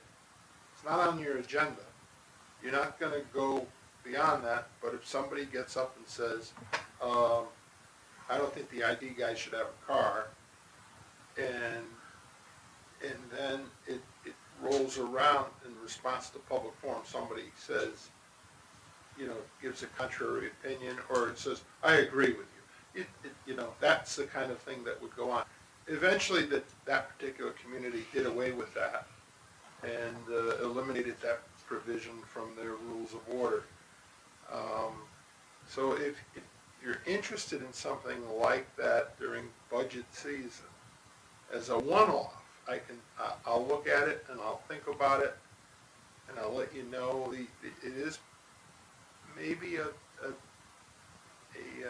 town hall type meeting forum, but I really want to go back and look at it, and maybe talk to some of the folks at the Freedom of Information Commission and make sure whatever we come up with is compliant. And I'll take a look at that. Cool. That's an interesting idea. But that's sort of, I've never seen that as a regular give and take. In fact, it's the opposite. The old, we're not here to answer your questions. You give us your opinions, and we have an agenda, then we have to live up to our agenda. Many times, in some communities that allow people to get up and say anything, it's not on the agenda. Right. So you shouldn't be debating it or discussing it under Robert's rule, information right, rules. Yes. So, but I'll take a look at it. If you had, in many communities, they have budget workshops, right? But that's between your department heads and your finance board, or in some communities, your city council or town council is also your budget authority. So all you have is a budget workshop, and they give you the department. Anything can come up, and that's permissible on their part. But I don't see that with the public. I don't see that with the public. That was my last question. Thank you. Next one is appointments.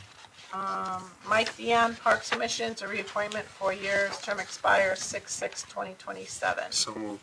Motion by Bob Finley, second by Al Bruno, all in favor? Aye.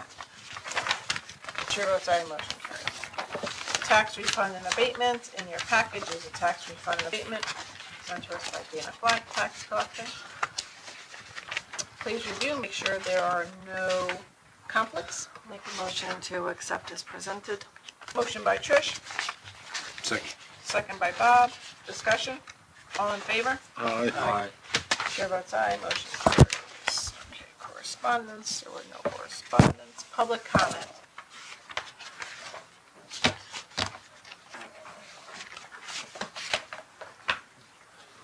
Yeah, Howie? Matt Alcario, 63 Church Road. I just want to say, I listened to you guys about the cars, I think you guys did a great job. And I heard Bob Finley say there might have been other things to look at in town.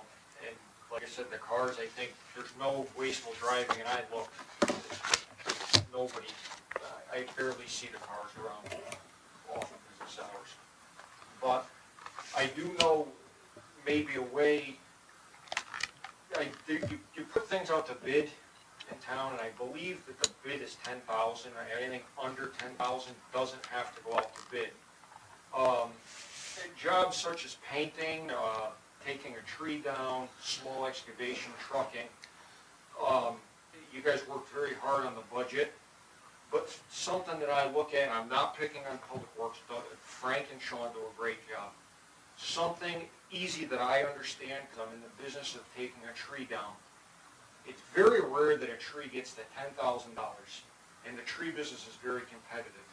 Something is maybe doing, lowering the bid on something like that, so maybe make it $4,000, $4,500, because you'll see a lot of prices from $3,000 to $6,000, and if we could save maybe $40,000 or $50,000 on trees, even if the price stays the same, we'll get more work done for $1, or we'll be able to lower our price on trees. Painting, I mean, you get a lot of painting done for $10,000. I think it's 10,000, but I know it's pretty high. Small excavation, $3,500 jobs, $4,000 jobs. Where we buy our brakes, parts for our trucks, there's a lot of different vendors. And I know the vendor you use is very good, and most of the time he is competitive. Just maybe break down that number, and it might save you a couple $100,000. Maybe just on Public Works side. And that's the only side I really understand is Public Works. Again, I don't know what the number is, but the number that had to go out to bid was very high, and I think it should be lowered to something a little more reasonable. Okay, thank you. Thank you.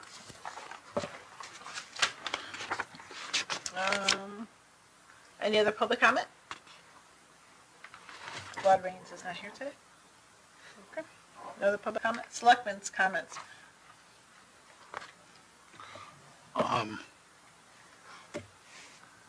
Now, I've spoken and my mouth is dry, I've spoken enough. So you have nothing to say? No, I'm good.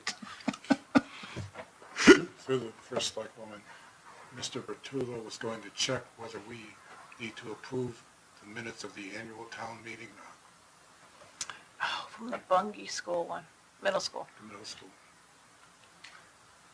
Sorry to put you on the spot. I don't believe you do. Okay. We didn't think so either. It was submitted to us to approve, right? Yeah, but we didn't approve it. No, we did not. Okay, so we've learned something. We're always learning in this profession. Absolutely. And when we're wrong, they tell us. I'd like to comment on the budget season. Okay. I respect the position of many people wanting to keep the tax rate as low as possible.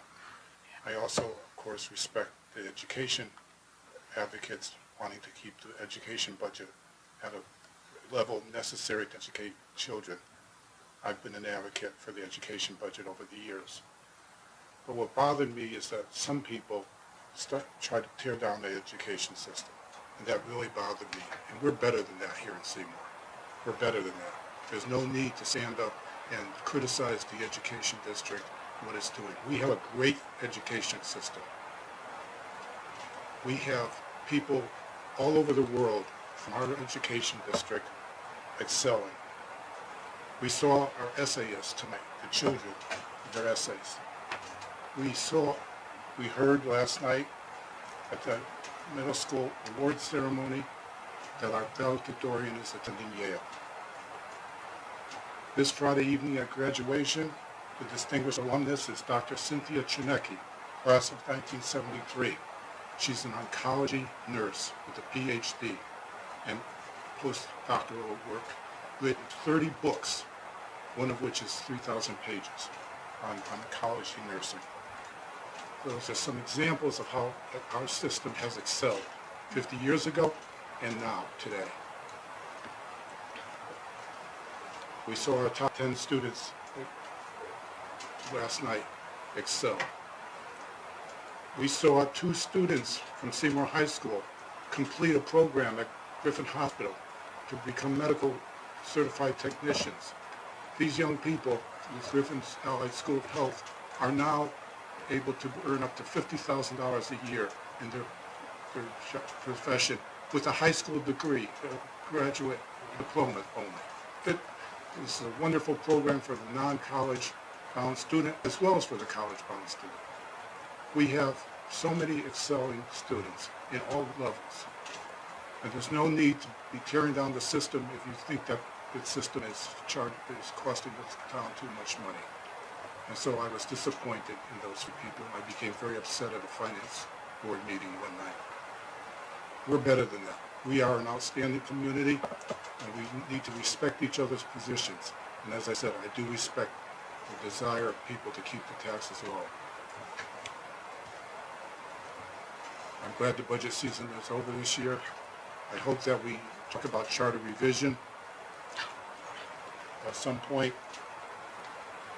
I spoke with Mr. Bertula and came out a couple days before last week's vote about Charter Provision 14.3C, one section that talks about in the event the general government and our Board of Education budgets are not approved after repeated referendums, but have been reduced to the point of meeting debt service and legal obligations, then a budget shall be deemed to have been adopted. The Board of Finance shall certify by a majority vote that such a budget has been adopted. There's a lot of ambiguity there. What are repeated referendums? 2, 3, 5? Exactly. What are exactly included in legal obligations? Are we talking about special education costs at the school level? Are we talking about paying for electricity? Seems like we have an obligation to provide electricity to our buildings, our schools. I don't know. Is that a legal obligation? Or we're going to be very strict and say a legal obligation is what is within a contract, what has to be expended under a contract. That's just some of the part of the Charter 14.3C that I would question that either we need to revise or redo. And so I hope that at some point we can talk about charter revision. I guess that's all I have to say tonight. I said enough. Thank you. Thank you. Thank you. So let's say Memorial Day Parade was well run, as always.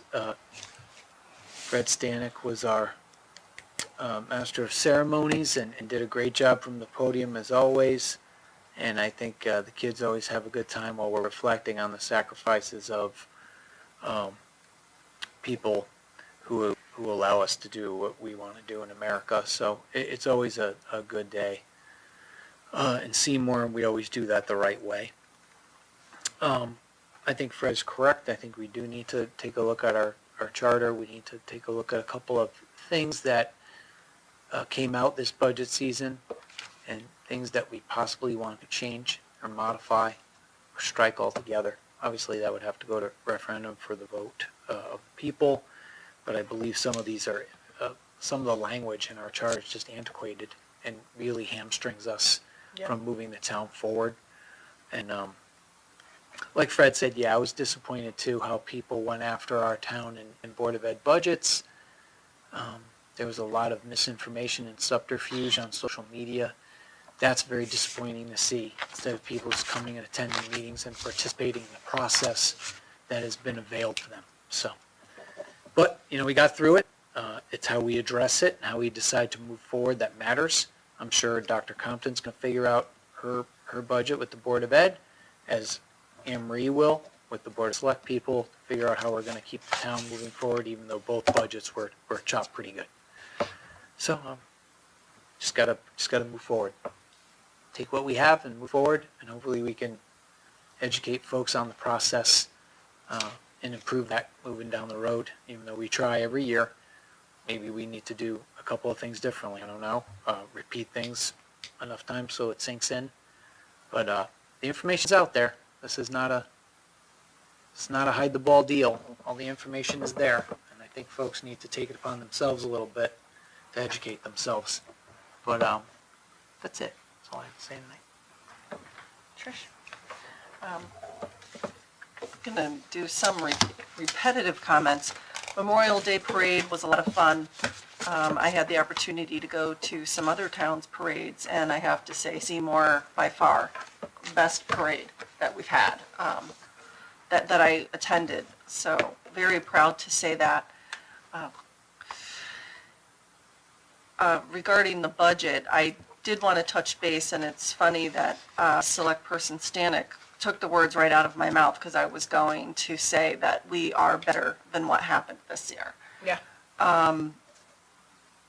I do a lot of listening. I also respect that we need to keep taxes low. And it's a need a lot of people have.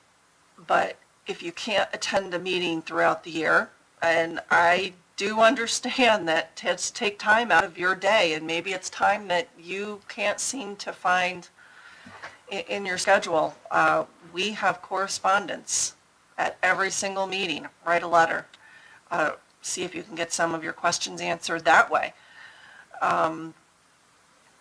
What I really found talking to people, we were doing a lot of voting with a lot of emotions and making decisions for the wrong reasons. When you are voting solely based, when you're making any decision solely based on your emotions, that's a slippery slope, and never make a good decision that way. And again, we are better than that as a community. We have to, it's not just the the Board of Ed side that was being poorly commented on. There were a lot of negative comments about the town side and how it's being run. And we're all going to have differences of opinions, and I do respect that. There's no way you're ever going to sit here and hear nothing but good things from everybody in town. And we're here to listen to that feedback, but doing it during budget season and just voting the budget down because of things that you're suddenly not liking or don't understand, and not even really seeking to understand, and just listening to information on social media that is not necessarily accurate. Wrong move. It is a wrong move. Whether we want it there or not, we've evolved, and we hear all the time, there's too many administrators in the schools, got too many higher paid folks on the town side that they'd like to see get rid of. But you know what?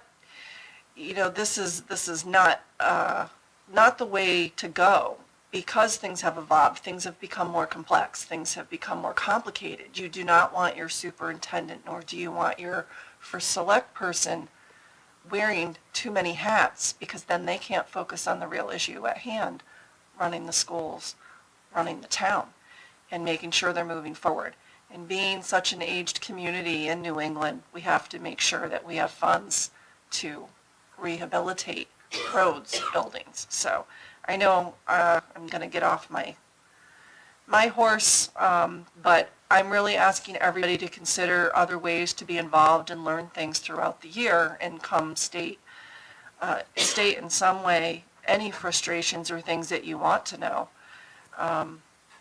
during the season, so that it isn't this during budget season because we want to do better going forward.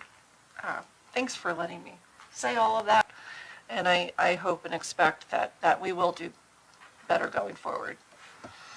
Thanks.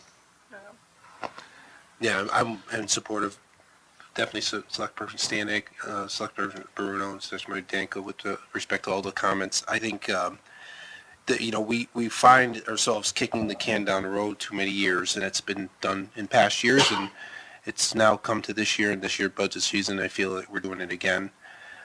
There's plenty of things that didn't get done over the course of years that we're paying the price of, and I feel that if we don't put the right budgets together, we're going to continue to do that and make it even worse. As for our school systems, I had 2 kids that came out of school system, both doing very well. I know many of their friends all doing well. We have a great school system. I'm very proud that they got to go to school in Seymour. And to continue that, we need to keep the funds there to be able to make sure that future children are going to have the same type of environment. So I went the other way, so I told my bad story first. Now I'm going to say the parade was excellent. I thought the whole parade committee did a fantastic job. I was glad that I got to participate, and I do appreciate Select Person Stanek being the lead of the whole parade. So Thank you, everyone. Can I just add one more thing? Absolutely. One of the other comments that I heard a lot of is that the town and school system does nothing for them, and we're not getting anything for our money. And these, parades alone, parades cost money. I don't know that people know that. It's not just people volunteering. So if you want things, if you want to see the benefits in your community and activities, it's another reason to support your budget. Sorry, forgot to say that while you were speaking. And one other thing I did want to add, and if, don't get involved just during budget season. If people have ideas and thoughts, get involved during the year and get on a board, attend the meetings, state your comments. Don't just come to a meeting and start voicing some things that are not factual, so you understand the whole story when you're making a decision on a budget. So. Thank you. And with that, I'll just put in my closing quick comments, if you don't mind. So the budget season, I think all the years I've been on this board, since 2007, this has been the most ugliest budget season I've ever seen since living in this town for 19 years. The attacks on the Board of Ed, the attacks on the administration, the attack on Town Hall, and it's all on Facebook, right? Because we're all putting stuff on Facebook. Let me tell you something. Businesses look at town's Facebook pages. And if we can't support our schools and we can't support our towns, why would businesses want to move here? They're not going to move to Shelton just because Shelton has a 17.37 mill rate, because Shelton didn't get Chick-fil-A and they didn't get Whole Foods or whatever that grocery store was. That's not the reason. Seymour invests in their town. We put the roads, we put the money into our schools, we put the money into our roads. We invest in our town, and we have to keep moving forward. Mr. Stanek, you mentioned the charter revision. I actually have Mr. Cliff Stramello came down. He offered to be on the charter revision. At our next meeting, I'm going to be putting a charter revision committee together. If there's any select members that would like to be on the charter revision committee, let me know. I know, Mr. Stanek, you said you didn't want to be on it. I got it. Can't volunteer you. There are restrictions as to membership in state statutes. All right. We'll figure that out, right? But just to let you know, there was a business, maybe 2 businesses looking to come into town. And they saw the attacks not just on the budget, but they saw the attacks on a couple other businesses that were looking to come in. And they didn't understand how town people could be so upset about businesses coming in and growing your grand list that they chose not to come to Seymour. So I would advise people just to be careful about the blasting of your town, because that could hurt us in more ways than one. The parades, Trish, you did mention the Memorial Day Parade. Someone did mention cutting the parades, and I said the Memorial Day Parade is based all on donations. The town does not pay for the Memorial Day Parade, and the police officers that are used, if they're working their normal duty, the 5 on per the contract, then those are put there. Any other officers are paid through the parade committee, which is paid through donations through the town. Our high school just got a new announcing system that was put in all through donations through the Seymour Wildcat Campus Committee. They went out, they sought donations. We have a brand new speaker system that will be put in, that is actually in. It'll be ready for graduation. Can't wait to hear the football games on it. Can't wait to hear the dance team playing out there to it. And I think that is it. And they needed it. They did. They need it. And that's not what, they're not stopping. That's just the one thing they're starting at. Now they're looking at lights. Now they're looking at things. And these are all donations. So it doesn't hit our budget. We just got a $91,000 grant from Pura and PETA that I posted about. Our IT director went and got that grant. And it's putting all new smart boards into our Seymour High School classrooms. That didn't cost us a penny. It didn't come from our budget. It's all grant money. And we keep going for the grants to lessen the burden on our taxpayers. But what we have to remember is we have to continue to move our town forward. And by moving our town forward, we move our school forward. We move our school forward, we move our town forward. This isn't a us against them. This is a unity, and we all work together. I don't know what happened during COVID when we all said we're in this together. And all of a sudden, we're not in this together. We're looking to slam and degrade people. People want a voice, come down to a meeting. Get involved in your town. Be a part of the solution. That's all I have. And if I may follow up with one more point. Friday evening is graduation at Seymour High School at 6 p.m. You don't need a ticket to attend. You can just walk in and be at graduation. I've said this for years. Graduation is the most important meeting in the town of Seymour in any one year, or in any town for that matter. This is when our investment in most of our children from preschool to grade 12 are going out into the world. And we're showing off our best, the best that we can do in investing in our children. So go to graduation. It's a wonderful event. Thank you. And with that, can I have a motion to adjourn? Motion by Trish, second by Phil. All in favor? Aye. Aye. Stop. Sorry. Aye. You got 1 second. Yes. Thanks. Oh, my God, my legs got stuck. My legs don't want to work. I sat too long. I can feel it.